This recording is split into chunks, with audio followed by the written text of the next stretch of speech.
ಶ್ರೀ ಗಣಪತಿ ಶಾರದಾ ಗುರುಭ್ಯೋ ನಮಃ. ಗುರುಬ್ರಹ್ಮ ಗುರುರ್ವಿಷ್ಣು ಗುರುದೇವೋ ಮಹೇಶ್ವರ ಗುರು ಸಾಕ್ಷಾತ್ ಪರಬ್ರಹ್ಮ ತಸ್ಮೈ ಶ್ರೀ ಗುರವೇ ನಮಃ. ಶ್ರೋತೃಗಳಿಗೆ ಶ್ರೀ ಸಚ್ಚಿದಾನಂದೇಂದ್ರ ಸರಸ್ವತಿ ಸ್ವಾಮಿಗಳವರು ನೀಡಿರುವ ಭಗವದ್ಗೀತೆ ಕುರಿತಾದ ಉಪನ್ಯಾಸ ಮಾಲಿಕೆಯಲ್ಲಿ ಕರ್ಮಗಳನ್ನು ಭಗವಂತನಿಗೆ ಅರ್ಪಿಸುವುದು ಎಂಬ 67ನೆಯ ಉಪನ್ಯಾಸಕ್ಕೆ ಸ್ವಾಗತ. ವಿದ್ಯುತ್ ದೀಪಗಳಿಗೆಲ್ಲ ಮೂಲವು ಒಂದೇ ಆಗಿರುವಂತೆ ಬೇರೆ ಬೇರೆಯಾಗಿ ಕಾಣುವ ದೀಪಗಳು ನಿಜವಾಗಿ ಒಂದೇ ಶಕ್ತಿಯ ರೂಪಗಳಾಗಿರುವಂತೆ ಪರಮಾತ್ಮನೊಬ್ಬನೇ ಎಲ್ಲಕ್ಕೂ ಕೇಂದ್ರವು. ಆತನೇ ಮಿಕ್ಕೆಲ್ಲದರ ರೂಪದಿಂದ ಬೇರೆ ಬೇರೆಯಾಗಿ ಕಾಣುತ್ತಿರುವವನು. ಇದನ್ನು ಜ್ಞಾನಿಗಳು ತಿಳಿದಿರುತ್ತಾರೆ. ಭಕ್ತರು ಭಾವಿಸುತ್ತಾರೆ, ಈ ಲೋಕವು ಪರಲೋಕವು ಎಲ್ಲವೂ ಪರಮಾತ್ಮನ ಉಸಿರೇ. ಆದ್ದರಿಂದ ಏಕತ್ವದಿಂದಲೂ ಬಹುತ್ವದಿಂದಲೂ ಆ ಪರಮಾತ್ಮನೊಬ್ಬನನ್ನೇ ಜ್ಞಾನಿಗಳು ಭಕ್ತರು ಉಪಾಸನೆ ಮಾಡುತ್ತಿರುವರು. ದೇವತೆಗಳೆಂಬುವರು ಭಗವಂತನಿಗಿಂತ ಬೇರೆಯಲ್ಲ. ಅವರೆಲ್ಲರೂ ಭಗವತ್ ಸ್ವರೂಪರೇ. ಆದರೂ ಬೇರೆ ಬೇರೆಯಾಗಿ ತೋರುತ್ತಿರುವುದರಿಂದ ಅವರನ್ನು ಬೇರೆ ಬೇರೆಯಾಗಿ ಆಯಾ ದೇವತೆಯೆಂದೇ ಭಾವಿಸಿ ಪೂಜಿಸುವವರು ಅನ್ಯ ದೇವತಾ ಭಕ್ತರು. ಅನ್ಯ ದೇವತಾ ಭಕ್ತರು ಮಾಡುವ ಪೂಜೆಗೂ ಭಗವಂತನೇ ವಿಷಯನು. ಅವರಿಗೆ ಫಲವನ್ನು ಕೊಡುವವನೂ ಭಗವಂತನೇ. ಆದರೆ ಒಂದು ವಿಶೇಷ, ಯಾರು ಅನನ್ಯ ಭಕ್ತಿಯಿಂದ ಪರಮಾತ್ಮನನ್ನೇ ಆರಾಧಿಸುವರೋ ಅವರನ್ನು ಭಗವಂತನು ತಾನೇ ನೇರವಾಗಿ ನೋಡಿಕೊಳ್ಳುತ್ತಾನೆ. ಇಂದ್ರಾದಿ ದೇವತೆಗಳ ಮೂಲಕವಾಗಿ ತನ್ನನ್ನು ಪೂಜಿಸುವವರನ್ನು ಇಂದ್ರಾದಿಗಳ ಮೂಲಕವಾಗಿಯೇ ನೋಡಿಕೊಳ್ಳುತ್ತಾನೆ. ಇವನು ಇಂದ್ರನು, ಬಲವನ್ನು ಕೊಡುವ ದೇವತೆ. ಇವನು ಆದಿತ್ಯನು, ಆರೋಗ್ಯವನ್ನು ಕೊಡುವ ದೇವತೆ ಎಂದು ಮುಂತಾಗಿ ಪರಿಚ್ಛಿನ್ನ ಬುದ್ಧಿಯಿಂದ ಅನ್ಯ ದೇವತಾ ಭಕ್ತರು ಆರಾಧಿಸುತ್ತಾರೆ. ಆದ್ದರಿಂದ ಅವರಿಗೆ ಪರಿಚ್ಛಿನ್ನವಾದ ಫಲವೇ ಆಗುತ್ತದೆ. ಅವರಿಗೆ ಭಗವಂತನನ್ನೇ ಪೂಜಿಸುವ ಅಭಿಪ್ರಾಯವೂ ಇರುವುದಿಲ್ಲ. ಇಂದ್ರಾದಿ ದೇವತೆಗಳ ಮೂಲಕವಾಗಿ ಭಗವಂತನನ್ನೇ ಪೂಜಿಸುತ್ತಿರುವೆವು ಎಂಬ ಅರಿವೂ ಇರುವುದಿಲ್ಲ. ಆದ್ದರಿಂದ ಅವರಿಗೆ ಭಗವಂತನ ಪೂಜೆಯಿಂದ ಆಗಬೇಕಾದ ಅನಂತ ಫಲವು ಸಿಕ್ಕದೇ ಇರುತ್ತದೆ. ಇನ್ನೊಂದು ವಿಷಯ, ಇಂದ್ರನು ಬಲವನ್ನು ತಮಗೆ ಕೊಡುತ್ತಾನೆಂದು ಅವರ ನಂಬಿಕೆ ಇರುವುದಷ್ಟೇ. ಪರಮಾತ್ಮನು ತನಗೆ ಅನುಗ್ರಹಿಸಿರುವ ಬಲದಲ್ಲಿಯೇ ಒಂದಂಶವನ್ನು ನಮಗೆ ಇಂದ್ರನು ಕೊಡುತ್ತಾನೆ. ಪರಮಾತ್ಮನು ತನಗೆ ಅನುಗ್ರಹಿಸಿರುವ ಬಲದಲ್ಲಿಯೇ ಒಂದಂಶವನ್ನು ನಮಗೆ ಇಂದ್ರನು ಕೊಡುತ್ತಾನೆ, ಅಥವಾ ಇಂದ್ರನ ಮೂಲಕ ಭಗವಂತನೇ ನಮಗೆ ಕೊಡುತ್ತಾನೆ. ಇಂದ್ರನೇ ಕೊಡುವ ಬೇರೆ ಬಲವೆಂಬುದು ಇಲ್ಲವೇ ಇಲ್ಲ. ಇದೇ ಪರಮಾರ್ಥವು. ಹೀಗೆಯೇ ಮಿಕ್ಕ ದೇವತೆಗಳಿಂದ ಸಿಕ್ಕುವ ಫಲವನ್ನು ಅರಿಯಬೇಕು. ಯಾರು ಯಾರು ಹೇಗೆ ಹೇಗೆ ಭಗವಂತನನ್ನು ಆರಾಧಿಸುತ್ತಾರೋ ಅವರವರಿಗೆ ಅಂತ್ಯದಲ್ಲಿ ಅಂತಹ ಫಲವು ಆಗುತ್ತದೆ. ಇಂದ್ರನನ್ನು ಆರಾಧಿಸುವವರಿಗೆ ಇಂದ್ರ ಸಾಯುಜ್ಯವು, ಆದಿತ್ಯನನ್ನು ಆರಾಧಿಸುವವರಿಗೆ ಆದಿತ್ಯ ಸಾಯುಜ್ಯವು ಆಗುತ್ತದೆ. ಭಗವಂತನನ್ನೇ ನೇರವಾಗಿ ಆರಾಧಿಸುವವರಿಗೆ ಭಗವತ್ ಸಾಯುಜ್ಯವೇ ದೊರೆಯುತ್ತದೆ. ಕಣ್ಣಿಗೆ ಸೂಜಿಯನ್ನು ನೋಡುವುದಕ್ಕೆ ಎಷ್ಟು ಆಯಾಸವೂ ಬೇಕೋ, ಬೆಟ್ಟವನ್ನು ನೋಡುವುದಕ್ಕೂ ಅಷ್ಟೇ ಆಯಾಸವೂ ಬೇಕು. ಉಪಾಸಕರಿಗೆ ದೇವತೆಗಳನ್ನು ಬೇರೆ ಬೇರೆಯಾಗಿ ಆರಾಧಿಸುವುದಕ್ಕೆ ಬೇಕಾದಷ್ಟು ಆಯಾಸವೇ ಭಗವಂತನನ್ನು ಆರಾಧಿಸುವುದಕ್ಕೂ ಸಾಕು. ಹೀಗಿರುವಲ್ಲಿ ಅನ್ಯ ದೇವತಾ ಭಕ್ತರಾಗಿ ಅಲ್ಪ ಫಲವನ್ನು ಪಡೆಯುವುದಕ್ಕಿಂತ ಭಗವಂತನನ್ನೇ ಆರಾಧಿಸಿ ಅನಂತ ಫಲವನ್ನೇಕೆ ಪಡೆದುಕೊಳ್ಳಬಾರದು? ಇನ್ನೂ ಸರಿಯಾಗಿ ನೋಡಿದರೆ ಭಗವಂತನ ಆರಾಧನೆಯಲ್ಲಿ ಸೌಲಭ್ಯವೂ ಹೆಚ್ಚು. ಏಕೆಂದರೆ ಭಗವಂತನು ನಾವು ಅರ್ಪಿಸಿದ ಪದಾರ್ಥಗಳ ಬೆಲೆಯನ್ನೇನು ನೋಡುವುದಿಲ್ಲ. ಭಕ್ತಿಯಿಂದ ಎಂತಹ ಅಲ್ಪ ಪದಾರ್ಥವನ್ನು ಆತನಿಗೆ ಅರ್ಪಿಸಿದರೂ ತೃಪ್ತನಾಗುತ್ತಾನೆ. ದೇವತೆಗಳಿಗೆ ಪರಿಚ್ಛಿನ್ನಾಭಿಮಾನವಿರುತ್ತದೆ. ಅವರಿಗೆ ವಿಧಿಬದ್ಧವಾದ ಕರ್ಮಗಳಿಂದ ಮಾಡಿದ ಹೋಮಾದಿಗಳಿಂದಲೇ ಪ್ರೀತಿಯಾಗುತ್ತದೆ. ಭಗವಂತನಿಗೆ ಹಾಗಲ್ಲ. ಅವನಿಗೆ ಹೃದಯದ ಭಾವವು ಮುಖ್ಯ. ಫ್ರಾನ್ಸ್ ದೇಶದ ಒಬ್ಬ ದೊರೆಗೆ ಬಾಲ್ಯ ಸ್ನೇಹಿತನಾಗಿದ್ದ ಗೌಡನೊಬ್ಬನು ಪಟ್ಟಾಭಿಷೇಕದ ಸಮಯದಲ್ಲಿ ಒಂದು ಕುಂಬಳಕಾಯಿಯನ್ನು ಅರ್ಪಿಸಿದನಂತೆ. ಆಗ ಆ ರಾಜನು ಅವನ ಅಕೃತ್ರಿಮ ಪ್ರೇಮಕ್ಕೆ ಮೆಚ್ಚಿ 200 ನಾಣ್ಯಗಳನ್ನು ಕೊಟ್ಟು ಸನ್ಮಾನದಿಂದ ಕಳುಹಿಸಿಕೊಟ್ಟನಂತೆ. ಇದನ್ನು ಕೇಳಿ ಒಬ್ಬ ಸರದಾರನು ಒಂದು ಒಳ್ಳೆಯ ಜಾತ್ಯಶ್ವವನ್ನು ತಂದುಕೊಟ್ಟನಂತೆ. ಅವನ ದುರಾಶೆಯನ್ನು ತಿಳಿದ ಅರಸು ಮೊದಲು ತನಗೆ ಗೌಡನು ಕೊಟ್ಟಿದ್ದ ಕುಂಬಳಕಾಯಿಯನ್ನು ಕೊಟ್ಟು, ಇದಕ್ಕೆ ನನಗೆ 200 ಸುವರ್ಣಗಳು ಖರ್ಚಾಗಿದ್ದವು, ಇದನ್ನು ನಿನಗೆ ಕೊಟ್ಟಿರುತ್ತೇನೆ ಎಂದನಂತೆ. ಭಗವಂತನಿಗೂ ಹೀಗೆಯೇ. ಅವನಿಗೆ ನೀವು ಏನು ಕೊಡುತ್ತೀರಿ ಎಂಬುದು ಮುಖ್ಯವಲ್ಲ, ಹೀಗೆ ಕೊಡುತ್ತೀರಿ ಎಂಬುದೇ ಮುಖ್ಯ. ಆದ್ದರಿಂದ ಭಗವಂತನು ಅರ್ಜುನನಿಗೆ ಮಾಡಿರುವ ಉಪದೇಶವೇನೆಂದರೆ, ನನಗಾಗಿ ಯಾವುದೊಂದನ್ನೂ ಮಾಡಬೇಕಾದದ್ದು ಇಲ್ಲ. ಆದರೆ ನೀನು ಯಾವ ಕರ್ಮವನ್ನು ಮಾಡುವೆಯೋ, ಯತ್ಕರೋಷಿ ಯದಶ್ನಾಸಿ ಯಜ್ಜುಹೋಷಿ ದದಾಸಿ ಯತ್ ಯತ್ತಪಸ್ಯಸಿ ಕೌಂತೇಯ ತತ್ಕುರುಷ್ವ ಮದರ್ಪಣಂ. ಯಾವ ಕರ್ಮವನ್ನು ಮಾಡುವೆಯೋ, ಯಾವ ಫಲವನ್ನು ಅನುಭವಿಸುವೆಯೋ, ಯಾವ ಹೋಮವನ್ನು ಮಾಡುವೆಯೋ, ಯಾವ ದಾನವನ್ನು ಮಾಡುವೆಯೋ, ಅದನ್ನು ನನಗೆ ಅರ್ಪಣೆ ಮಾಡು. ಲೌಕಿಕ ಕರ್ಮ, ವೈದಿಕ ಕರ್ಮ ಎಲ್ಲವೂ ಆತನ ಪ್ರೇರಣೆಯಿಂದ ಮಾಡತಕ್ಕದ್ದು. ನನಗೆ ಯಾವ ವಿಧದಿಂದಲೂ ಸೇರಿದ್ದಲ್ಲ. ಕರ್ಮ ಫಲವೆಂದು ಆತನು ಕೊಟ್ಟಿರುವುದೂ ಆತನದೇ, ನನಗೆ ಸೇರಿದ್ದಲ್ಲ ಎಂಬ ಭಾವನೆ ಬಂದರೆ ಸಾಕು. ಭಗವಂತನ ಭಕ್ತಿಯು ಬಲಿತುಕೊಂಡು ಭಗವದಾರಾಧನೆಯನ್ನು ಮಾಡಿಸಿಬಿಡುತ್ತದೆ. ಯಾವುದೇ ಆಗಲಿ ನನ್ನದು ಎಂದರೆ ಭಗವಂತನಿಗೆ ಅಪಚಾರ ಮಾಡಿದಂತೆ, ನಿನ್ನದು ಎಂದರೆ ಉಪಚಾರ ಮಾಡಿದಂತೆ. ಎಡ್ವರ್ಡ್ ಕಾರ್ಪೆಂಟರ್ ಎಂಬಾತನು ನಾಗರಿಕತೆಯು, ಅದರ ನಿಧಾನವು ಚಿಕಿತ್ಸೆಯು ಎಂಬ ಹೆಸರಿನಿಂದ ಒಂದು ಗ್ರಂಥವನ್ನು ಬರೆದಿರುತ್ತಾನೆ. ಅವನ ಗ್ರಂಥದ ಹೆಸರಿನಿಂದಲೇ ಅವನಿಗೆ ನಾಗರಿಕತೆ ಎಂಬುದು ಒಂದು ಬಗೆಯ ರೋಗವೆಂಬ ಭಾವನೆ ಇತ್ತೆಂದು ನಿಮಗೆ ತಿಳಿದಿರಬಹುದು.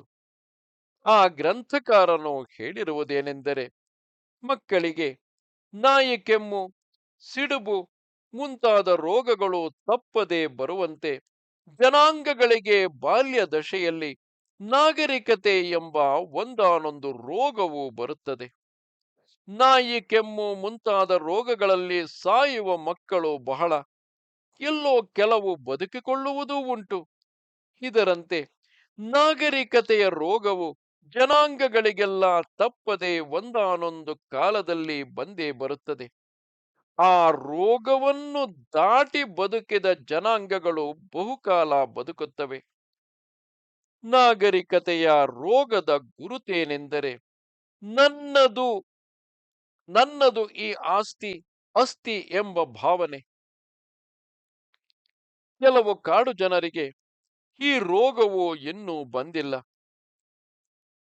ಅದು ಅವಶ್ಯವಾಗಿ ಅವರಿಗೂ ಬಂದೇ ತೀರುವುದು. ಕೆಲವರಿಗೆ, ಉದಾಹರಣೆಗೆ ಭರತಖಂಡದ ನಿವಾಸಿಗಳು, ಚೀನ ದೇಶದವರು ಮುಂತಾದವರಿಗೆ ಇದು ಬಂದು ಹೋಗಿದೆ, ಅವರು ಬದುಕಿಕೊಂಡಿದ್ದಾರೆ. ಆದರೆ ಯುರೋಪ್ ಖಂಡದವರಿಗೆ ಈ ರೋಗವು ಈಗ ಸಾಂಕ್ರಾಮಿಕವಾಗಿ ತಗುಲಿಕೊಂಡಿದೆ. ಅವರು ಇದರಿಂದ ಪಾರಾಗುವರೋ ಇಲ್ಲವೋ ನೋಡಬೇಕು ಎಂಬುದು ಗ್ರಂಥದ ಸಾರಾಂಶವು. ಆ ಗ್ರಂಥವಿರಲಿ ನನ್ನದು ಎಂಬುದು ರೋಗವೆಂದು ಭೋಗವನ್ನು ಬಿಟ್ಟು ತ್ಯಾಗದಿಂದ ಈ ಲೋಕದ ಆನಂದವನ್ನು ಅನುಭವಿಸಬೇಕೆಂದು ಎಲ್ಲೆಲ್ಲಿಯೂ ಈಶ್ವರ ಭಾವನೆಯನ್ನು ಮಾಡುತ್ತಿರಬೇಕೆಂದು ಉಪನಿಷತ್ತಿನಲ್ಲಿ ಸಾರಿ ಹೇಳಿರುತ್ತದೆ. ನನ್ನದು ಎಂಬ ರೋಗವು ಪಾಪದ ಫಲವು. ರೋಗಕ್ಕೆ ಶಾಂತಿಯಾಗಿ ಔಷಧ, ದಾನ, ಜಪ, ಹೋಮ, ದೇವತಾರ್ಚನ ಇವುಗಳನ್ನು ಮಾಡಬೇಕೆಂದು ಬಲ್ಲವರು ಹೇಳಿರುತ್ತಾರೆ. ನನ್ನದು ಎಂಬ ರೋಗಕ್ಕೆ ಕುರುಶ್ವ ಮದರ್ಪಣಂ ಎಂಬುದೇ ಚಿಕಿತ್ಸೆ. ಯಾವ ಕರ್ಮವನ್ನು ಮಾಡಿದರೂ ನಮ್ಮ ದೇಶದಲ್ಲಿ ಶ್ರೀ ಕೃಷ್ಣಾರ್ಪಣಮಸ್ತು ಎಂದು ನೀರು ಬಿಡಿಸುವ ವಾಡಿಕೆ ಇದೆ. ನೀರು ಬಿಡುವುದು ಹೊರಗಿನ ಸಂಕೇತವು. ನಿಜವಾಗಿ ಬಿಡಬೇಕದ್ದು, ನಿಜವಾಗಿ ಬಿಡತಕ್ಕದ್ದು ಕರ್ತೃತ್ವ, ಭೋಕ್ತೃತ್ವ ಬುದ್ಧಿ. ನಾನು ಇಂಥ ಕರ್ಮವನ್ನು ಮಾಡಿರುತ್ತೇನೆ, ಇದಕ್ಕೆ ಇಂಥ ಫಲವು ಬೇಕು ಎಂಬ ಭಾವನೆ ಹೋಗಿ ಎಲ್ಲವೂ ನೀನು ಅನುಗ್ರಹಿಸಿರುವುದು, ನನ್ನದೆಂಬ ಭಾವನೆಯನ್ನು ಬಿಟ್ಟಿದ್ದೇನೆ ಎಂಬ ಭಾವವು ಹೃದಯದಲ್ಲಿ ಮೂಡಬೇಕು. ನಮ್ಮ ಮನೆಗೆ ಯಾರಾದರೂ ದೊಡ್ಡವರು ಬಂದಾಗ ಎಲ್ಲವೂ ತಮ್ಮದೇ ಎಂದು ಬಾಯಿಯಿಂದ ಹೊರಡುವ ಉಪಚಾರದ ಮಾತಿನ ನಿಜವಾದ ಅಭಿಪ್ರಾಯವು ಪರಮೇಶ್ವರನ ವಿಷಯಕ್ಕೆ ನಮ್ಮ ಹೃದಯದಲ್ಲಿ ನೆಲೆಸಬೇಕು. ಭಗವಂತನೇ ಎಲ್ಲ ಕರ್ತೃತ್ವಕ್ಕೂ ಭೋಕ್ತೃತ್ವಕ್ಕೂ ಮೂಲವು. ಆತನಿಂದಲ್ಲದೆ ಯಾವುದೊಂದು ಆಗುವುದಿಲ್ಲ ಎಂಬ ಭಾವನೆಯಿಂದ ಮಾಡುವ ಕರ್ಮವೇ ನಿಜವಾಗಿ ಭಗವಂತನಿಗೆ ಅರ್ಪಣೆಯಾಗುವುದು. ಇದರಿಂದ ಆಗುವ ಫಲವೇನು ಎಂದರೆ ಶುಭಾಶುಭ ಫಲೈರೇವಂ ಮೋಕ್ಷಸೆ ಕರ್ಮ ಬಂಧನ್ಯೆ ಸನ್ಯಾಸ ಯೋಗಯುಕ್ತಾತ್ಮ ವಿಮುಕ್ತೋ ಮಾಮುಪೈಷ್ಯಸಿ.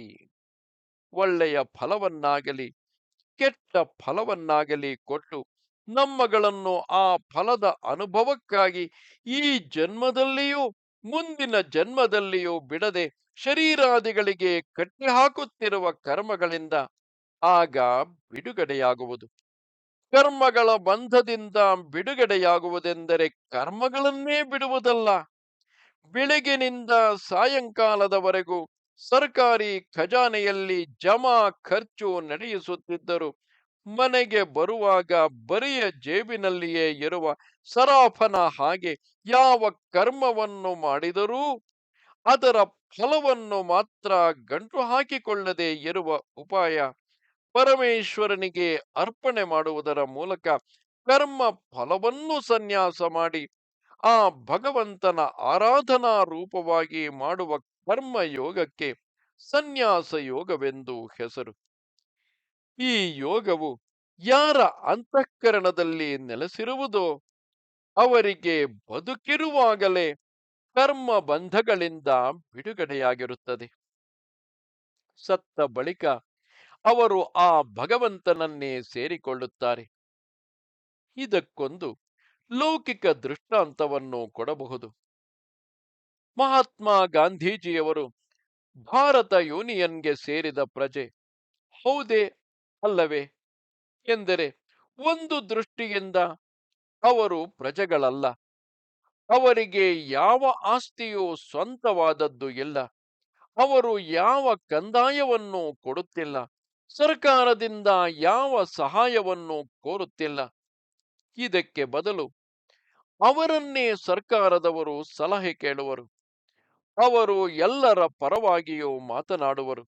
ಯಾವ ಪಕ್ಷಕ್ಕೂ ಸೇರಿದವರಾಗಿಲ್ಲ. ಎಲ್ಲದರಿಂದಲೂ ಮುಕ್ತರಾಗಿರುತ್ತಾರೆ. ಅವರಿಗೆ ನಿತ್ಯ ಸ್ವಾತಂತ್ರ್ಯವಿದೆ. ಯಾವಾಗಲೂ ಏನಾದರೊಂದು ಒಳ್ಳೆಯ ಕೆಲಸವನ್ನು ಮಾಡುತ್ತಲೇ ಇರುವರು. ಆದರೆ ನಾನು ಮಾಡುತ್ತೇನೆಂದು ಹೆಸರು ಪಡೆಯುವುದಕ್ಕೆ ಹವಣಿಸುತ್ತಿಲ್ಲ. ಆದರೂ ಅವರೇ ಭಾರತ ಸ್ವಾತಂತ್ರ್ಯದ ನಿರ್ಮಾಣಕರ್ತರು ಎಂದು ಭೂಮಂಡಲವೇ ಅವರನ್ನು ಹೊಗಳುತ್ತಿರುವುದು. ಜ್ಞಾನಿಗಳು ಹೀಗೆಯೇ ಇರುವರು. ಅವರಿಗೆ ಯಾವ ಕರ್ತೃತ್ವ ಬುದ್ಧಿಯೂ ಇಲ್ಲದ್ದರಿಂದ ಅವರಿಗೆ ಯಾವ ಫಲವೂ ಆಗುವುದಿಲ್ಲ. ಆದರೂ ಅವರು ಲೋಕ ಕಲ್ಯಾಣಕ್ಕಾಗಿ ದುಡಿಯುತ್ತಲೇ ಇರುವರು. ಇದರಂತೆ ಕರ್ತೃತ್ವ ಬುದ್ಧಿಯನ್ನು ಇಟ್ಟುಕೊಂಡಿರುವ ಸಾಮಾನ್ಯರೂ ಕೂಡ ತಾವು ಮಾಡುವ ಕರ್ಮಗಳನ್ನೆಲ್ಲ ಭಗವಂತನಿಗೆ ಅರ್ಪಿಸಿ ಸನ್ಯಾಸ ಯೋಗಿಗಳಾಗಿ ಭಗವಂತನನ್ನೇ ಸೇರುವರು. ಹಾಗಾದರೆ ಭಗವಂತನಿಗೆ ತಾವು ಮಾಡುವ ಕರ್ಮದ ಫಲವನ್ನೆಲ್ಲ ಬಿಟ್ಟುಕೊಟ್ಟು ಅವನಿಗೆ ದಮ್ಮಯ್ಯ ಗುಡ್ಡೆ ಹಾಕುತ್ತಿರುವವರನ್ನು ಮಾತ್ರ ಅವನು ಕಾಪಾಡುತ್ತಾನೆ ಎಂದಾಯಿತು. ಮಿಕ್ಕವರಂತೆಯೇ ಅವನಿಗೂ ಭಗವಂತನಿಗೂ ರಾಗದ್ವೇಷಗಳು ಉಂಟೆಂದ ಹಾಗಾಯಿತು ಎಂದರೆ ಹಾಗಲ್ಲ. ಈ ಶಂಕೆಗೆ ಭಗವಂತನೇ ಹೇಳಿರುವ ಪರಿಹಾರವನ್ನು ಕೇಳಿ. ಸಮೋಹಂ ಸರ್ವಭೂತೇಷು ನಮೇ ದ್ವೇಷ್ಯೋಸ್ತಿನಃ ಪ್ರಿಯಃ ಯೇ ಭಜಂತಿ ತು ಮಾಂ ಭಕ್ತ್ಯ ಮಯಿತೆ ತೇಷು ಚಾಪ್ಯಹಂ. ಬೆಂಕಿಯು ತನ್ನ ಹತ್ತಿರಕ್ಕೆ ಬಂದವರ ಚಳಿಯನ್ನು ಮಾತ್ರ ಕಳೆಯುತ್ತದೆ. ಆದರೆ ಅದರ ಹತ್ತಿರಕ್ಕೆ ಬಂದಷ್ಟು ಚಳಿಯು ಹೋಗುತ್ತದೆ. ಆದರೆ ದೂರಕ್ಕೆ ಇರುವವರ ಚಳಿಯನ್ನು ಅದು ಕಳೆಯುವುದಿಲ್ಲ. ಆದ ಮಾತ್ರದಿಂದ ಬೆಂಕಿಗೆ ರಾಗ ದ್ವೇಷವಿದೆ ಎನ್ನಬಹುದೇನು? ಇಲ್ಲ. ಇದರಂತೆ ಭಗವಂತನಿಗೂ ಯಾರು ಬೇಕಾದವರಿಲ್ಲ, ಯಾರು ಬೇಡದವರಿಲ್ಲ. ಆದರೂ ಯಾರು ಯಾರು ಭಗವಂತನನ್ನು ಪ್ರೇಮದಿಂದ ಭಜಿಸುವರೋ ಅವರೆಲ್ಲ ತಮ್ಮ ಭಕ್ತಿಯ ನಿಮಿತ್ತದಿಂದ ಭಗವಂತನಿಗೆ ಹತ್ತಿರವಾಗುತ್ತಾ ಹೋಗುವರು. ಅಷ್ಟಷ್ಟು ಭಗವಂತನ ಅನುಗ್ರಹಕ್ಕೆ ಪಾತ್ರರಾಗುವರು. ಅವರು ಪರಮಾತ್ಮನಲ್ಲಿಯೇ ಇರುವರು, ಪರಮಾತ್ಮನು ಅವರಲ್ಲಿ ಇರುವನು. ಇದು ಭಕ್ತಿಯ ಮಹಿಮೆಯೇ ಹೊರತು ಭಗವಂತನ ರಾಗದ್ವೇಷ ನಿಮಿತ್ತದಿಂದ ಆಗುವ ಫಲವಲ್ಲ. ಪರಮಾತ್ಮನು ನಮ್ಮೆಲ್ಲರಿಗೂ ಆತ್ಮನು. ಇದು ನಮ್ಮೆಲ್ಲರ ಹಕ್ಕು. ಆದರೆ ಇದು ನಮಗೆ ತಿಳಿಯಬೇಕು. ಇಲ್ಲದಿದ್ದರೆ ಉಪಯೋಗವಿಲ್ಲ. ನಾನು ಒಬ್ಬರಿಗೆ 10 ರೂಪಾಯಿಗಳನ್ನು ಕೊಡಬೇಕಾಗಿತ್ತು. ಅವರು ಒಂದು ದಿನ 2 ಸಲ ಬಂದು ಕೇಳಿದರು. ನನ್ನಲ್ಲಿ ದುಡ್ಡಿಲ್ಲದ್ದರಿಂದ ಬಹಳ ಪೇಚಾಟಕ್ಕಿಟ್ಟುಕೊಂಡಿತು. ಆದರೆ ಯಾವುದೋ ಕಾರಣದಿಂದ ನನ್ನ ಸಂಸ್ಕೃತ ನಿಘಂಟನ್ನು ತೆಗೆದು ನೋಡುವಾಗ ಅದರಲ್ಲಿ ಯಾವಾಗಲೋ ನಾನೇ ಇಟ್ಟು ಮರೆತಿದ್ದ 10 ರೂಪಾಯಿನ ನೋಟು ಕಣ್ಣಿಗೆ ಬಿತ್ತು. ಕೂಡಲೇ ನನ್ನ ಸಾಲವನ್ನು ತೀರಿಸಿಕೊಂಡೆನು.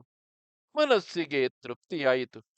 ಇದರಂತೆ ಭಗವಂತನು ನಮ್ಮ ಆತ್ಮನೇ ಆಗಿದ್ದರೂ ಅದು ತಿಳಿಯದ್ದರಿಂದ ನಮಗೆ ಆತನು ದೂರವಾಗಿರುತ್ತಾನೆ. ನಮಗೆ ಪರಮಾತ್ಮನೇ ಬೇಕು, ಆತನೇ ನಮಗೆ ಆತ್ಮನಾಗಬೇಕು ಎಂಬ ಹಂಬಲು ಬಂತೆಂದರೆ ಅದಕ್ಕಾಗಿ ಪ್ರಯತ್ನ ಮಾಡಿದರೆ ಕೂಡಲೇ ಆತನ ದರ್ಶನವಾಗುವುದು.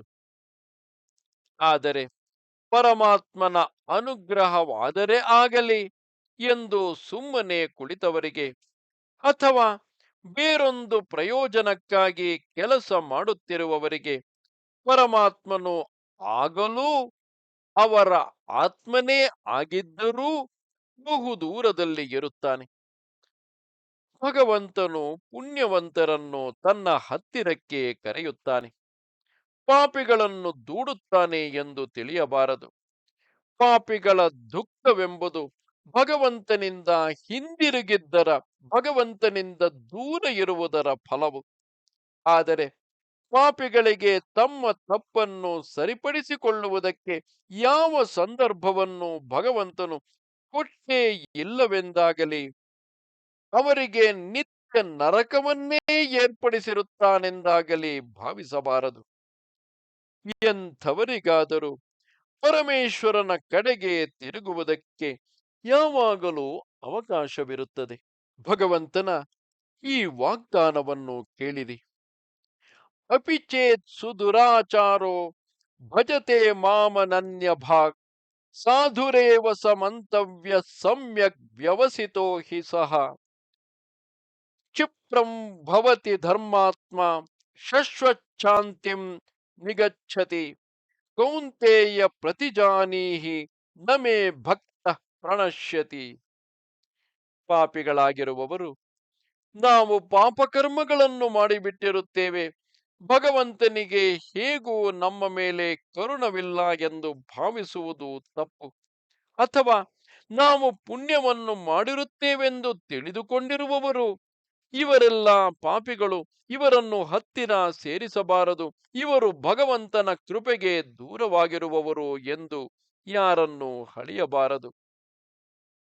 ಭಗವಂತನು ಇಷ್ಟು ಜನರು ಪಾಪಿಗಳು, ಅವರು ಎಂದೆಂದಿಗೂ ದುಃಖಿಗಳೇ ಆಗಿರಬೇಕು, ಇಷ್ಟು ಜನರು ಪುಣ್ಯವಂತರು, ಅವರು ಎಂದೆಂದಿಗೂ ಸುಖಿಗಳೇ ಆಗಿರಬೇಕು ಎಂದು ಜೀವರನ್ನು ವಿಂಗಡಿಸಿ ಇಟ್ಟುಕೊಂಡಿರುವುದಿಲ್ಲ. ಯಾವನು ಎಷ್ಟೇ ಪಾಪವನ್ನು ಮಾಡಿರಲಿ ನೀನೇ ಶರಣು ಎಂದು ಭಗವಂತನ ಕಡೆಗೆ ತಿರುಗಿದರೆ ಸಾಕು, ಅವನು ಸಾಧುವಾದನೆಂದೇ ತಿಳಿಯಬೇಕು. ಏಕೆಂದರೆ ಅವನು ಉತ್ತಮವಾದ ಸಂಕಲ್ಪವನ್ನು ಮಾಡಿರುತ್ತಾನೆ. ಪಾಪಿಯಾದವನು ಪಶ್ಚಾತ್ತಾಪದಿಂದ ಭಗವಂತನಲ್ಲಿ ಭಕ್ತಿಯನ್ನು ಮಾಡುವುದಕ್ಕೆ ಪ್ರಯತ್ನಿಸಿದ ಮಾತ್ರದಿಂದಲೇ ಬೇಗ ಬೇಗನೆ ಧರ್ಮಾತ್ಮನಾಗುವನು. ಕೊನೆಗೆ ಶಾಶ್ವತವಾದ ಶಾಂತಿಯನ್ನೇ ಹೊಂದುವನು. ಆದ್ದರಿಂದ ಎಲೆ ಕುಂತಿ ಕುಮಾರನೇ, ನನ್ನ ಭಕ್ತನು ಯಾವನು ಹಾಳಾಗುವುದಿಲ್ಲ ಎಂಬುದನ್ನು ನೀನು ಎಲ್ಲಿ ಬೇಕಾದರೂ ಶಪಥಪೂರ್ವಕವಾಗಿ ಸಾರಬಹುದು ಎಂದು ಭಗವಂತನು ಅಪ್ಪಣೆ ಕೊಡಿಸಿರುತ್ತಾನೆ. ಇದಕ್ಕೊಂದು ಪುರಾಣದ ಉದಾಹರಣೆಯನ್ನು ಮನಸ್ಸಿಗೆ ತಂದುಕೊಳ್ಳಬಹುದು.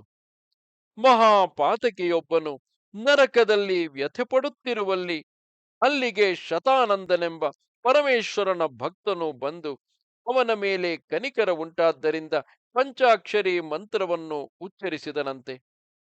ಆ ಪಾಪಿಯು ಪರಮೇಶ್ವರನ ಸ್ಮರಣೆಯನ್ನು ತಂದುಕೊಡುವ ಆ ಮಹಾಮಂತ್ರದ ಶ್ರವಣ ಮಾತ್ರದಿಂದಲೇ ಪರಮಾನಂದವನ್ನು ಪಡೆದುಕೊಂಡನಂತೆ. ಕೂಡಲೇ ನರಕವು ಸ್ವರ್ಗವಾಯಿತಂತೆ. ಯಾವ ಪಾಪವು ತಾನೇ ಭಕ್ತಿಗೆ ಅಡ್ಡಲಾದೀತು? ಭಗವಂತನನ್ನು ಸ್ಮರಿಸಿಕೊಂಡರೆ ಸಾಕು, ಪಾಪಗಳೆಲ್ಲವೂ ಭಸ್ಮವಾಗುವವು. ಭಗವದ್ಭಕ್ತಿಯಿಂದ ಭಗವದ್ಭಕ್ತಿಯಿಂದ ಧರ್ಮ ಮಾರ್ಗವು ಕಣ್ಣ ಮುಂದೆ ನಲಿದಾಡುವುದು. ಭಗವಂತನ ಅನುಗ್ರಹದಿಂದ ನಿತ್ಯ ಶಾಂತಿಯು ದೊರೆಯುವುದು. ಭಗವಂತನ ಕಡೆಗೆ ತಿರುಗುವುದು ಕಷ್ಟವೆಂದು ಭಾವಿಸಬಾರದು. ಸ್ವಲ್ಪ ಪ್ರಯತ್ನವನ್ನು ಮಾಡಿದರೂ ಸಾಕು, ಭಗವಂತನೇ ಅದಕ್ಕೆ ಬೆಂಬಲವಾಗುವನು. ನಮ್ಮೂರಿನಲ್ಲಿ ಒಬ್ಬರಿಗೆ ಕತ್ತು ಉಳುಕಿತು. ನೋವಿನಿಂದ ಒಂದು ಕಡೆಗೆ ಕತ್ತನ್ನು ವಾಲಿಸಿಕೊಂಡು ಅವರು ಬೀರೂರಿಗೆ ಹೋಗಿ ಪಂಡಿತರನ್ನು ಕಂಡರು. ಅವರು 100 ರೂಪಾಯಿ ಕೊಟ್ಟರೆ ಚಿಕಿತ್ಸೆ ಮಾಡುತ್ತೇನೆ ಎಂದರು. ಅಷ್ಟೊಂದು ಹಣವನ್ನು ಕೊಡುವುದಕ್ಕೆ ಮನಸ್ಸಾಗಲಿ ಶಕ್ತಿಯಾಗಲಿ ಇಲ್ಲದ್ದರಿಂದ ಅವರು ಊರಿಗೆ ಹಿಂತಿರುಗಿ ಬಂದರು. ದಾರಿಯಲ್ಲಿ ಯಾರೋ ಒಬ್ಬರು ಚಿಕಿತ್ಸೆಯಾಯಿತೆ ಎಂದು ಕೇಳಿದರು. ಅದಕ್ಕೆ ಅವರು, ಇಲ್ಲವಪ್ಪ, ಈ ಕತ್ತು ಹೀಗಿರುವುದು, ಹೀಗೆ ತಿರುಗಿಸುವುದಕ್ಕೆ 100 ರೂಪಾಯಿ ಕೊಡಬೇಕಂತೆ ನೋಡು ಎಂದು ಅಭಿನಯಕ್ಕಾಗಿ ಕತ್ತನ್ನು ಒಂದಿಷ್ಟು ಎಡದಿಂದ ಬಲಕ್ಕೆ ತಿರುಗಿಸುವುದಕ್ಕೆ ಹೋದರು. ಕತ್ತು ಸಲೀಸಾಗಿ ತಿರುಗಿಬಿಟ್ಟಿತು. ಇಷ್ಟೇ ಸುಲಭವಾಗಿದೆ ಭಗವಂತನ ಕಡೆಗೆ ತಿರುಗುವುದು. ದುರಾಚಾರಿಗಳಿಗೆ ಕೂಡ ಭಗವಂತನ ಭಕ್ತಿಯಿಂದ ಹೀಗೆ ಧರ್ಮ ಮಾರ್ಗವು ದೊರಕಿ ನಿತ್ಯ ಶಾಂತಿಯು ದೊರಕುವುದು ಎಂದ ಮೇಲೆ ಇನ್ನು ಭಕ್ತರ ಮತ್ತು ಜ್ಞಾನಿಗಳ ವಿಷಯವನ್ನು ಹೇಳುವುದೇನಿದೆ? ಈ ಅಧ್ಯಾಯದಲ್ಲಿ ಜ್ಞಾನ ವಿಜ್ಞಾನಗಳ ವಿಷಯವನ್ನು ಹೇಳುವುದಕ್ಕೆ ಪ್ರಾರಂಭಿಸಿದೆ. ಇಲ್ಲಿ ದುರಾಚಾರದ ಫಲವನ್ನೇನು ಹೇಳುವುದಕ್ಕೆ ಹೊರಟಿಲ್ಲ. ಜ್ಞಾನಿಗಳು ಅರಿತುಕೊಳ್ಳುವ ಪರಮಾತ್ಮ ತತ್ವವಾದ ಭಗವಂತನು ಸಾಧಕರಿಗೆ ಸುಲಭ ಸಾಧ್ಯವೆಂದು ತಿಳಿಸುವುದಕ್ಕಾಗಿ ಭಕ್ತಿಯನ್ನು ಕೊಂಡಾಡುವುದಕ್ಕೆ ಇಲ್ಲಿ ದುರಾಚಾರಿಗಳಾದವರೂ ಕೂಡ ಭಕ್ತಿ ಪಂಥಕ್ಕೆ ಕಾಲಿಟ್ಟು ಅಷ್ಟರಿಂದಲೇ ಧರ್ಮಾತ್ಮರಾಗುವರು ಎಂದು ಹೇಳಿರುತ್ತದೆ. ಈ ಉದ್ದೇಶದಿಂದಲೇ ಈ ಕೆಳಗಿನ ಮಾತನ್ನು ಭಗವಂತನು ಆಡಿರುತ್ತಾನೆ. ಮಾಂ ಹಿ ಪಾರ್ಥ ವ್ಯಪಾಶ್ರಿತ್ಯ ಯೇಪಿ ಸ್ಯುಃ ಪಾಪಯೋನಯಃ ಸ್ತ್ರಿಯೋ ವೈಶ್ಯಾಸ್ತಥಾ ಶೂದ್ರಾಸ್ತೇಪಿ ಯಾಂತಿ ಪರಾಂ ಗತಿಂ ಕಿಂ ಪುನರ್ಬ್ರಾಹ್ಮಣಾಃ ಪುಣ್ಯ ಭಕ್ತ ರಾಜರ್ಷಯಸ್ತಥಾ. ಪಾಪಯೋನಿಗಳಾದ ಸ್ತ್ರೀಯರು, ವೈಶ್ಯರು, ಶೂದ್ರರೂ ಕೂಡ ನನ್ನನ್ನು ಆಶ್ರಯಿಸಿದರೆ ಪರಗತಿಯನ್ನು ಹೊಂದುವರು. ಇನ್ನು ಪುಣ್ಯಕರ್ಮಿಗಳಾದ ಬ್ರಾಹ್ಮಣರು, ಭಕ್ತರಾದ ರಾಜರ್ಷಿಗಳು ಪರಗತಿಯನ್ನು ಪಡೆಯುವರು ಎಂಬುದನ್ನು ಹೇಳುವುದೇನಿದೆ?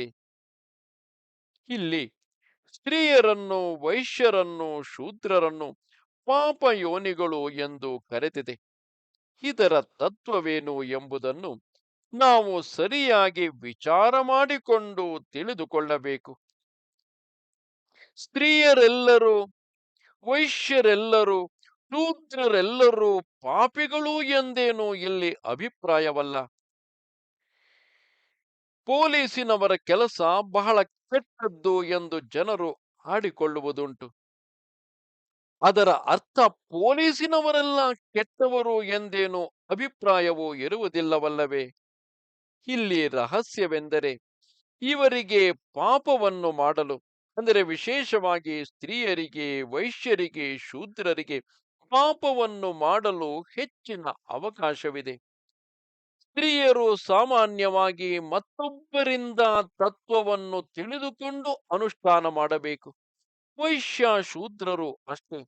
ಅವರಿಗೆ ತಮ್ಮ ತಮ್ಮ ಕೆಲಸದಲ್ಲಿ ಜ್ಞಾನಾರ್ಜನೆಗೆ ಬಿಡುವು ಸಿಕ್ಕುವುದು ಬಹಳ ಕಷ್ಟ. ಇವರಲ್ಲಿ ಯಾರೂ ಜ್ಞಾನಿಗಳೇ ಇಲ್ಲವೆನ್ನುವುದು ಸರಿಯಲ್ಲ. ಈಗಿನ ಕಾಲದಲ್ಲಿಯೇ ಉತ್ತಮವಾದ ತಿಳುವಳಿಕೆಯು, ಉದಾತ್ತವಾದ ಸ್ವಭಾವವು ಇರುವ ಸ್ತ್ರೀಯರು, ವೈಶ್ಯರು, ಶೂದ್ರರು ಸಿಕ್ಕುತ್ತಾರೆ. ಅಂದ ಮೇಲೆ ಹಿಂದಿನ ಕಾಲದಲ್ಲಿ ಅಂತೂ ಸ್ತ್ರೀಯರಲ್ಲಿ ಋಷಿಗಳೂ ಕೂಡ ಇದ್ದರು, ವೈಶ್ಯರಲ್ಲಿ ತುಲಾಧಾರನಂತಹ ಜ್ಞಾನಿಗಳಿದ್ದರು. ಅಷ್ಟೇಕೆ ಕಟುಕರ ವೃತ್ತಿಯನ್ನು ಆಶ್ರಯಿಸಿದ್ದ ಧರ್ಮವ್ಯಾಧನಂತಹ ಜ್ಞಾನಿಗಳು, ಧರ್ಮ ತತ್ಪರರು ಇರುತ್ತಿದ್ದರು.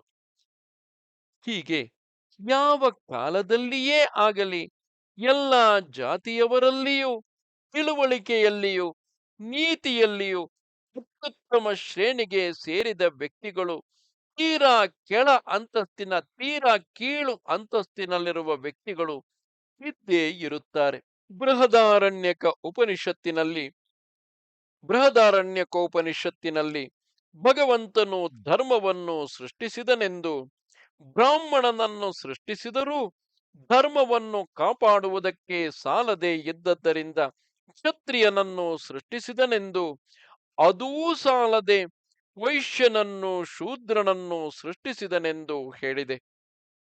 ಆ ಶ್ರುತಿಯ ದೃಷ್ಟಿಯಿಂದ ನೋಡಿದರೆ ಯಾವುದೊಂದು ವರ್ಣಕ್ಕೂ ಹೆಚ್ಚಿನ ಅಥವಾ ಕಡಿಮೆಯ ಸ್ಥಾನವಿಲ್ಲ. ಎಲ್ಲ ವರ್ಣಗಳಿಗೂ ಧರ್ಮವೇ ಜೀವಕಳೆ. ಅದನ್ನು ತೆಗೆದು ಹಾಕಿದರೆ ಯಾವ ವರ್ಣಕ್ಕೂ ಯಾವ ಬೆಲೆಯೂ ಇರುವುದಿಲ್ಲ. ಆದ್ದರಿಂದ ಧರ್ಮವನ್ನು ಮುಂದು ಮಾಡಿಕೊಂಡಿದ್ದರೆ ಎಲ್ಲರೂ ಜಗತ್ತಿಗೆ ಬೇಕು. ಹೀಗಿದ್ದರೂ ಇಲ್ಲಿ ಸ್ತ್ರೀಯರನ್ನು, ವೈಶ್ಯರನ್ನು, ಶೂದ್ರರನ್ನು ಪಾಪಯೋನಿಗಳು ಎಂದಿರುವುದು ಏತಕ್ಕೆ? ಸ್ತ್ರೀಯರು ಇಡೀ ಭೂಲೋಕಕ್ಕೆ ತಾಯಿಯರಾಗಿ, ಧರ್ಮ ದೇವಿಯರಾಗಿ ಪೂಜ್ಯತೆಯನ್ನು ಸಂಪಾದಿಸಿಕೊಳ್ಳಬಹುದಾದರೂ ಅವರಿಗೆ ಪಾಪವನ್ನು ಮಾಡುವುದಕ್ಕೆ ಎಷ್ಟೊಂದು ಅವಕಾಶವಿದೆ. ವಾಣಿಜ್ಯ ಪ್ರಧಾನರಾದ ವೈಶ್ಯರಿಗಂತೂ ಪಾಪವನ್ನು ಮಾಡುವ ಸಂದರ್ಭಗಳು ಎಷ್ಟು ಬರುತ್ತವೆ. ಲಾಭವನ್ನು ಬಿಡದೆ, ಧರ್ಮವನ್ನು ಬಿಡದೆ ಜನರಿಗೆ ಉಪಕಾರಿಗಳಾಗಿರುವ ವೈಶ್ಯರಾಗಿರಬೇಕೆಂದರೆ ಎಷ್ಟು ಕಷ್ಟ. ಇನ್ನು ಶೂದ್ರರ ವಿಷಯವಂತೂ ಹೇಳಬೇಕಾಗಿಯೇ ಇಲ್ಲ. ಈಗಿನ ಕಾಲದಲ್ಲಿ ಜನರು ಶೂದ್ರ ಎಂಬ ಶಬ್ದವನ್ನು ಅಪಮಾನದ ಗುರುತೆಂದು ಭಾವಿಸಿರುವರು. ಅದಕ್ಕೆ ಕಾರಣವೇನೂ ಇಲ್ಲ. ಮಿಕ್ಕ 3 ವರ್ಣದವರಿಗೆ ಅವರವರಿಗೆ ಮೀಸಲಾಗಿರುವ ಕರ್ಮಗಳಿರುವಂತೆಯೇ ಶೂದ್ರರಿಗೆ ಪರಿಚರ್ಯೆ ಎಂಬ ಕರ್ಮವು ಮೀಸಲಾಗಿರುತ್ತದೆ. ಪರಿಚರ್ಯೆ ಎಂದರೇನು? ಸುತ್ತು ಕೆಲಸ ಎಂದು ಆ ಮಾತಿನ ಅಕ್ಷರಾರ್ಥವು. ಇತರ ವರ್ಣದವರು ಮಾಡುವ ಕೆಲಸಕ್ಕೆ ಬೇಕಾದ ಹೊರಗಿನ ಸಾಮಗ್ರಿಗಳನ್ನು ಒದಗಿಸುವುದೇ ಶೂದ್ರನ ಸುತ್ತು ಕೆಲಸ. ಬ್ರಾಹ್ಮಣನು ವೇದವನ್ನು ಅಧ್ಯಯನ ಮಾಡಿ ಧರ್ಮಾಚರಣೆಗೆ ಮೇಲುಪಂಕ್ತಿಯಾಗಿರಬೇಕು. ಕ್ಷತ್ರಿಯನು ಧರ್ಮಕ್ಕೆ ಧಕ್ಕೆ ತಗುಲದಂತೆ ತನ್ನ ಭುಜಬಲದಿಂದ ಅದನ್ನು ಕಾಪಾಡಿಕೊಂಡು ಬರಬೇಕು. ವೈಶ್ಯನು ಐಹಿಕ ಸುಖಕ್ಕೆ ಕುಂದು ಕೊರತೆಯುಂಟಾಗಿ ಜನರು ಅಧರ್ಮಕ್ಕೆ ಬೀಳದಂತೆ ಭೋಗ ಸಾಮಗ್ರಿಗಳನ್ನು ಕೂಡಿಸಿಟ್ಟು ಹಂಚಬೇಕು. ಇಲ್ಲಿ ಶೂದ್ರನು ಆ ಸಾಮಗ್ರಿಗಳನ್ನು ಉತ್ಪತ್ತಿ ಮಾಡಿ ಒದಗಿಸಿಕೊಡಬೇಕು. ಎಲ್ಲಕ್ಕೂ ಬುಡದಲ್ಲಿ ಇಹ ಜೀವನಕ್ಕೆ ಆಧಾರನಾಗಿ ಶೂದ್ರನಿರುತ್ತಾನೆ. ಶೂದ್ರನು ವಿರಾಟ್ ಪುರುಷನ ಪಾದವೆಂದು ಶ್ರುತಿಯಲ್ಲಿ ವರ್ಣಿಸಿರುತ್ತದೆ. ಪಾದವೇನಾದರೂ ಕಡಿದು ಹೋದರೆ ಮನುಷ್ಯನು ಹೇಗೆ ನಿಲ್ಲಲಾರನೋ ಹಾಗೆ ಶೂದ್ರನು ಸ್ವಕರ್ಮಚ್ಯುತನಾದರೆ ಇಡೀ ಜನಾಂಗವೇ ತಟ್ಟಾಡುತ್ತಿರಬೇಕಾಗುವುದು. ಇನ್ನು ಧರ್ಮದ ಆಶೆಯಲ್ಲಿ ಆದರೂ ಶೂದ್ರನು ಪಾಪಯೋನಿಯೋ ಎಂದು ಭಗವಂತನು ಹೇಳಿರುವುದರ ಅಭಿಪ್ರಾಯವೇನು? ಅವನಿಗೆ ಪಾರತ್ರಿಕ ಜ್ಞಾನದ ಸಂಪಾದನೆಗೆ ಅವಕಾಶವೇ ಇಲ್ಲದ್ದರಿಂದ ಪಾಪವನ್ನು ಮಾಡುವ ಅವಕಾಶವು ಬಹಳ ಹೆಚ್ಚಾಗಿರುತ್ತದೆ. ಯಾರು ಯಾರಿಗೆ ಪಾಪವನ್ನು ಮಾಡುವ ಅವಕಾಶವು ಹೆಚ್ಚಾಗಿರುವುದೋ, ಪಾಪವು ಬಂದು ಗಂಟು ಬೀಳುವ ಸಂಭವವು ಹೆಚ್ಚಾಗಿರುವುದು, ಅಂಥ ಪಾಪಯೋನಿಗಳಾದವರು ಬಹಳ ಎಚ್ಚರಿಕೆಯಿಂದಿರಬೇಕು. ಅವರು ಯಾವ ಕರ್ಮವನ್ನೇ ಮಾಡುತ್ತಿರಲಿ ಭಗವಂತನ ಆಶ್ರಯವನ್ನು ಎಂದಿಗೂ ಬಿಡಬಾರದು. ಆಗ ಅವರಿಗೆ ಯಾವ ಭಯವೂ ಇರುವುದಿಲ್ಲ. ಇಹದಲ್ಲಿ ಸುಖವು, ಪರದಲ್ಲಿ ಗತಿಯು ಕಟ್ಟಿಟ್ಟ ಬುತ್ತಿಯಾಗುವವು. ಪಾಪಯೋನಿಗಳಿಗೇ ಇಂತಹ ಸದ್ಗತಿಯು ಸಿಕ್ಕುವುದಕ್ಕೆ ಅವಕಾಶವಿದೆ ಎನ್ನುವಲ್ಲಿ ಪುಣ್ಯಕರ್ಮಿಗಳಾದ ಬ್ರಾಹ್ಮಣರಿಗೂ ಭಕ್ತರಾದ ಕ್ಷತ್ರಿಯರಿಗೂ ಅವಕಾಶವಿದೆ ಎಂದು ಹೇಳುವುದೇನಿದೆ? ಬ್ರಾಹ್ಮಣ ಕ್ಷತ್ರಿಯರಿಗೆ ಪಾಪದ ಅವಕಾಶವಿಲ್ಲ ಎಂಬುದೇಕೆ ಎಂದರೆ ಅವರಿಗೆ ವೈಶ್ಯ ಶೂದ್ರರಂತೆ ನೇರವಾಗಿ ಮಾಡುವ ಹೊಣೆಗಾರಿಕೆಯ ಕೆಲಸವಿರುವುದಿಲ್ಲ. ಕ್ಷತ್ರಿಯರು ಧರ್ಮಕ್ಕೆ ಏನಾದರೂ ಎಡರು ಬಂದಿರುವಾಗ ಅದನ್ನು ರಕ್ಷಿಸುವುದಕ್ಕೆ ಪ್ರಾಣದ ಹಂಗಿಲ್ಲದೆ ಧರ್ಮ ರಕ್ಷಣೆಗೆ ಸಿದ್ಧನಾದರೆ ಆಯಿತು. ಬ್ರಾಹ್ಮಣನಿಗಂತೂ ನನ್ನದು ಎಂಬ ಪದಾರ್ಥವೇ ಇರುವುದಿಲ್ಲ. ಅವನು ಯಾವಾಗಲೂ ಧರ್ಮವನ್ನೇ ಮಾಡುತ್ತಾ ಮಿಕ್ಕವರ ಹಿತವನ್ನೇ ಕೋರುತ್ತಾ ಅವರು ಮಾಡುವಷ್ಟು ಉಪಕಾರದಿಂದ ತೃಪ್ತನಾಗಿ ಕಾಲವನ್ನು ಹಾಕಿದರೆ ಆಯಿತು. ಹೀಗೆಂದ ಮಾತ್ರಕ್ಕೆ ಬ್ರಾಹ್ಮಣ ಕ್ಷತ್ರಿಯ ಜಾತಿಯಲ್ಲಿ ಹುಟ್ಟಿದವರು ಯಾರಿಗೂ ಪಾಪಕ್ಕೆ ಅವಕಾಶವಿಲ್ಲವೆಂದು ತಿಳಿಯಬಾರದು. ಧರ್ಮ ಪರಿಪಾಲನೆಗೆ ಅವರಿಗೆ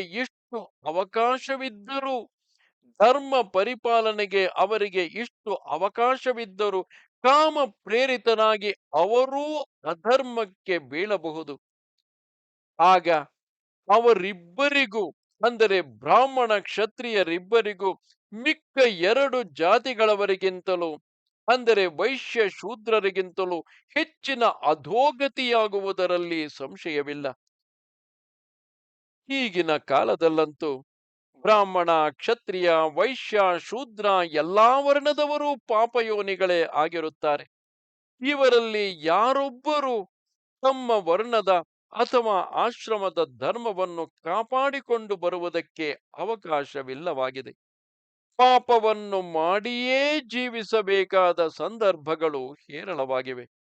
ಇದಂತಿರಲಿ, ಪ್ರಕೃತದಲ್ಲಿ ಭಗವಂತನ ಉಪದೇಶವೇನೆಂದರೆ ಪಾಪ ಯೋನಿಗಳೂ ಕೂಡ ಈಶ್ವರ ಶರಣರಾದರೆ ಅವರಿಗೂ ಪರಮ ಗತಿಯುಂಟು.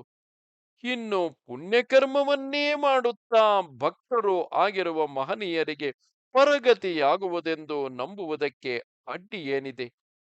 ಆದ್ದರಿಂದ ಭಗವಂತನು ಜ್ಞಾನ ವಿಜ್ಞಾನಗಳಿಗೆ ಭಗವದಾಶ್ರಯಣವೇ ಮೂಲ ಸಾಧನವೆಂಬುದನ್ನು ಮತ್ತೊಮ್ಮೆ ನೆನಪು ಮಾಡಿಕೊಡುವುದಕ್ಕಾಗಿ ಈ ಉಪದೇಶವನ್ನು ಮಾಡಿರುತ್ತಾನೆ. ನಮಸ್ತೆ ಶಾರದೆ ದೇವಿ ಕಾಶ್ಮೀರ ಪುರವಾಸಿನಿ ತ್ವಾಮಹಂ ಪ್ರಾರ್ಥೆಯೇ ನಿತ್ಯಂ ವಿದ್ಯಾದಾನಂಚ ದೇಹಿಮೆ. ನಮಸ್ಕಾರ.